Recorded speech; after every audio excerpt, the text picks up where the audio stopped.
بسم اللہ الرحمن الرحیم۔ دیکھنے اور سننے والوں کو میرا سلام۔ آپ کے اپنے یوٹیوب چینل سچ کی آواز کے ساتھ حاضر خدمت ہوں۔ آج کی ہماری ویڈیو کا موضوع ہے کراچی مونسون کا قہر اور سمندری طوفان کا خطرہ۔ کراچی پاکستان کا دل روشنیوں کا شہر ہے، لیکن آج یہ شہر پانی کے سمندر میں ڈوبا ہوا ہے۔ مونسون کی موسلادھار بارشوں نے سڑکوں کو ندی نالوں میں تبدیل کر دیا ہے، گاڑیاں بہہ رہی ہیں، گھر پانی میں ڈوب گئے ہیں، اور ان سب کے بیچ ایک اور خوف، کیا بحیرہ عرب سے اٹھنے والا سمندری طوفان کراچی کو اپنی لپیٹ میں لے سکتا ہے؟ ویڈیو میں آگے بڑھنے سے پہلے میری آپ سے گزارش ہے کہ میرے چینل کو سبسکرائب کر لیں اور بیل آئیکن کو دبا دیں تاکہ آنے والی ہر اچھی ویڈیو آپ تک پہنچ سکے۔ اگست 2025 کی بارشوں نے ریکارڈ توڑ دیے۔ ہوائی اڈے کے قریب 163 ملی میٹر اور شہر کے شمال مشرقی حصوں میں 178 ملی میٹر بارش ریکارڈ ہوئی۔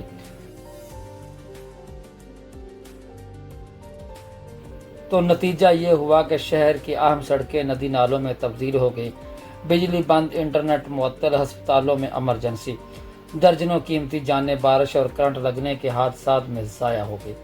ریسکیو ٹیمیں، پولیس اور رضاکار دن رات پانی نکالنے اور شہریوں کو محفوظ مقامات پر پہنچانے کی کوشش کر رہے ہیں۔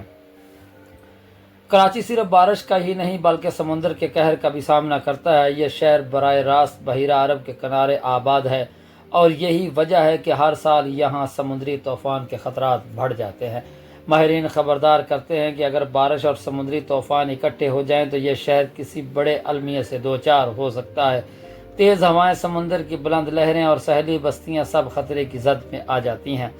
یہ پہلا موقع نہیں ہے کہ کراچی اور سندھ کے ساحلی علاقے خطرے میں ہیں۔ ماضی میں کئی بار سمندر نے اپنے خوفناک رنگ دکھائے ہیں۔ 1965 کا مشرقی پاکستان اور کراچی کے ساحل پر زبردست تباہی، ہزاروں افراد لقمہ اجل بن گئے تھے۔ ٹھٹھا بدین کا علاقہ صفحہ ہستی سے مٹ گیا تھا۔ صرف اس طوفان میں 6000 سے زائد لوگ جاں بحق ہوئے اور لاکھوں بے گھر ہو گئے تھے۔ سندھ اور بلوچستان کے کئی اضلاع ڈوب گئے۔ 2010 سے 2015 تک کراچی ہر سال کسی نہ کسی طوفانی سسٹم کے زیر اثر رہا ہے، لیکن اللہ کے فضل و کرم سے بڑے پیمانے پر تباہی سے بچ گیا۔ یہ مثالیں ہمیں یاد دلاتی ہے کہ کراچی ہمیشہ خطرے کی لین میں کھڑا ہے۔ قدرتی آفات کو روکنا انسان کے بس میں نہیں، لیکن احتیاط اور تیاری ہی ہمیں بچا سکتی ہے۔ شہریوں کو چاہیے کہ موسمیاتی ادارے کی ہدایت پر عمل کریں۔ ایمرجنسی بیگ تیار رکھیں جس میں کھانے پینے کا سامان، دوائیاں اور ٹارچ موجود ہو۔ ساحلی علاقوں کے مقیم ہر وقت محفوظ مقامات کی طرف نکل جائیں۔ حکومت کو چاہیے کہ پیشن گوئی، منصوبہ بندی اور نکاسی آب کا نظام مضبوط کرے تاکہ بارش اور طوفان دونوں کا سامنا کیا جا سکے۔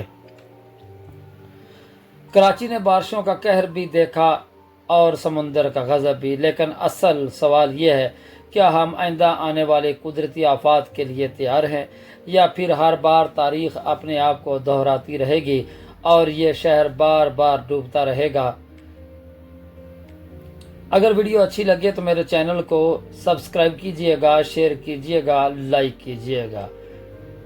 اپنے میزبان محمد فاروق طاہر کو اجازت دیجئے۔ اللہ حافظ۔